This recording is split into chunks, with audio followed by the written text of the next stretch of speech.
হঠাৎ করে লন্ডন সফরে এসেছেন বিএনপির চেয়ারপারসনের উপদেষ্টা ও সিলেট সিটি কর্পোরেশনের সাবেক মেয়র আরিফুল হক। বাংলাদেশের রাজনৈতিক প্রেক্ষাপট ও সিলেটের উন্নয়ন নিয়ে কথা বলতে মুখোমুখি হয়েছিলেন ৭১-এর।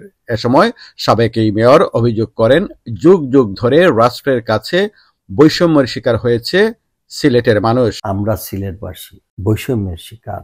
আমি বলবো আমরা বঞ্চিতের, আমাদের বঞ্চিতটা যেমন অনেক দীর্ঘ হচ্ছে, তার মূল কারণ সিভিল সার্ভিসে আমাদের লোক নেই, মিলিটারিতে নেই, পুলিশে নেই, রাজনীতিতে জাতীয় পর্যায়ে সিলেট বিভাগে ডমিনেট করার জন্য সেভাবে লিডারশিপ ডেভেলপড হতে না দেওয়া, এবং সেখানে আমাদের পুরো বিভাগটাই আমরা এক ধরনের শূন্যতার মধ্যে আছি।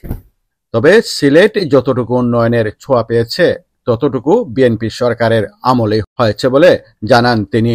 বিগত 17 বছরের আওয়ামী ফ্যাসিজমের সময় দৃশ্যমান কোনো ডেভেলপমেন্ট সিলেট বিভাগে হয় নাই। বিএনপি যতবার ক্ষমতায় ছিল ততবার সিলেটে যাই হয় উন্নয়ন হয়েছে।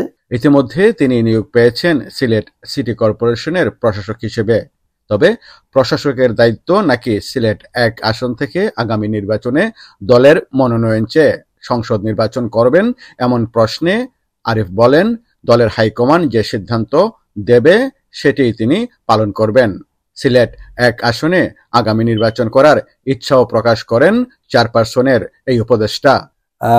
যে অনেকটাই যখন রাজনৈতিক সিদ্ধান্তের ব্যাপার, তো আমার দলীয় প্রধান বা দলের হাইকমান্ড যে সিদ্ধান্ত দেবেন আমরা সেই সিদ্ধান্তই, আমি অতীতেও আমি দলের সিদ্ধান্তের বাইরে কখনো কোথাও যাইনি। যদি নমিনেশনের তফসিল ঘোষণা হলে পরে তো প্রত্যাশা তো আমি কেন চাইব না। আরিফুল হক অভিযোগ করে আরো বলেন, চক্রান্ত করে পতিত শেখ হাসিনা সাবেক অর্থমন্ত্রী এস.এম. কিবরিয়া হত্যা মামলায় তাকে আসামি করে জেলে নিয়ে নির্যাতন করা হয়েছে।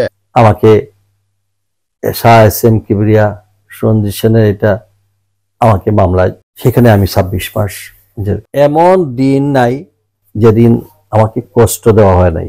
আগামী নির্বাচন নিয়ে অন্তর্বর্তীকালীন সরকারের কাছে সুস্পষ্ট রোডম্যাপ চেয়ে বিএনপি নেতা বলেন, আমরা আশা করি প্রধান উপদেষ্টা তার কথা থেকে বিচ্যুত না হয়ে শীঘ্রই জাতির কল্যাণে একটি নির্বাচনের আয়োজন করবেন।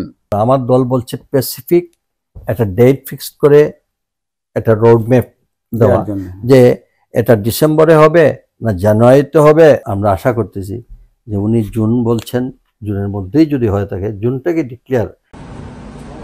আরিফ মাহফুজ, ৭১, লন্ডন।